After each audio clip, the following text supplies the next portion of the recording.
Assalamualaikum warahmatullahi wabarakatuh. Saya Rizky Aulia, NPM saya 5019116. Saya dari kelas 4 DPGST. Di sini saya akan menjelaskan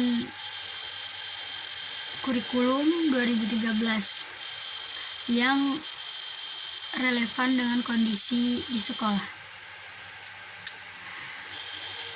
Dalam mata pelajaran telaah kurikulum, dosen pengampu Pak Tio Gusti Satria MPD.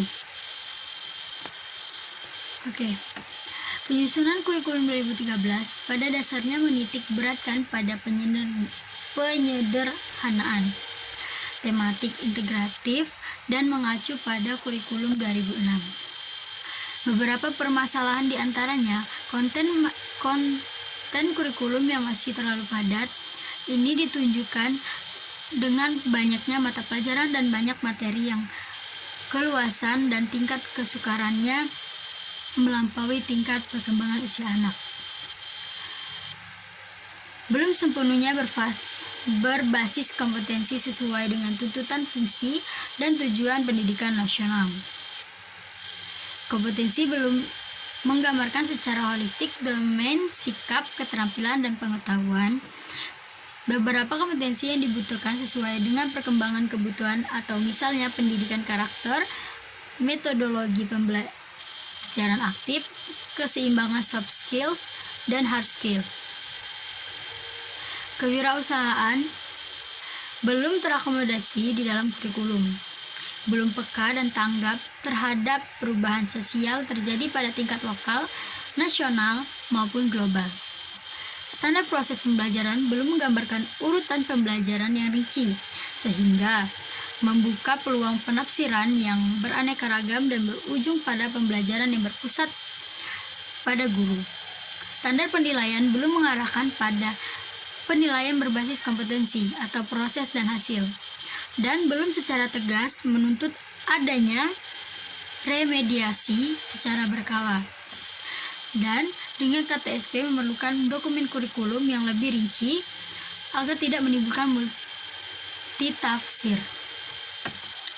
Dengan demikian, yang mendasari dikembangnya kurikulum 2013 selain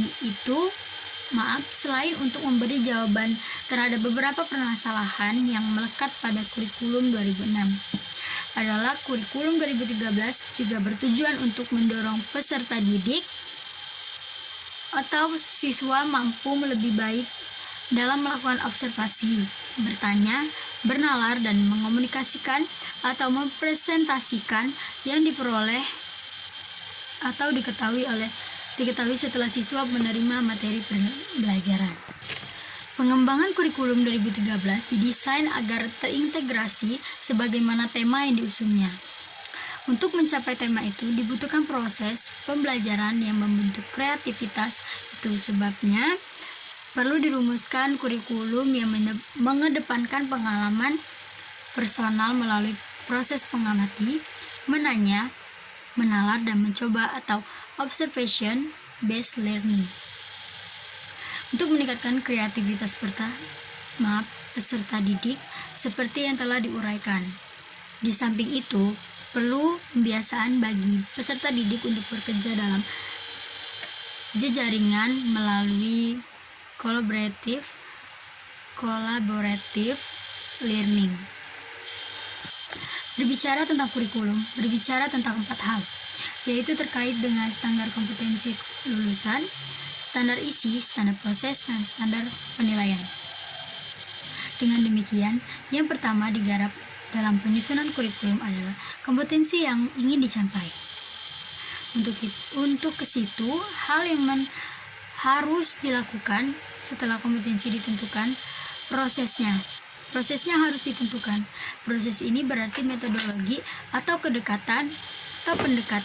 Setelah itu, cara mengevaluasi harus ada. Apakah sudah tercapai atau belum, jadi perlu standar penilaian. Lalu, kurikulum apa yang bagus untuk diterapkan menurut saya ialah kurikulum 2013 yang kita alamin sekarang. Kok alamin sih? Menurut selanjutnya, kurikulum yang bagus untuk diterapkan menurut saya ialah kurikulum 2013. Kenapa? Karena kurikulum yang berlaku dalam sistem pendidikan Indonesia. Kurikulum ini merupakan kurikulum yang ditetapkan oleh pemerintah untuk menggantikan kurikulum 2006. Dan kurikulum 2013 ini memiliki 4 aspek penilaian, yaitu aspek pengetahuan, keterampilan, sikap, dan perilaku. Di dalam kurikulum 2013 juga terutama di dalam materi pembelajaran terdapat materi yang dirampingkan dan materi yang ditambahkan. Materi yang dirampingkan terlihat ada di materi Bahasa Indonesia, IPS, PPKN, dan sebagainya. Sedangkan materi yang ditambahkan adalah materi matematika. Terima kasih, mungkin itu saja yang bisa saya sampaikan. Kurang lebihnya saya minta maaf kepada Tuhan, saya mohon ampun. Wabillahi taufiq wal hidayah. Wassalamualaikum warahmatullahi wabarakatuh.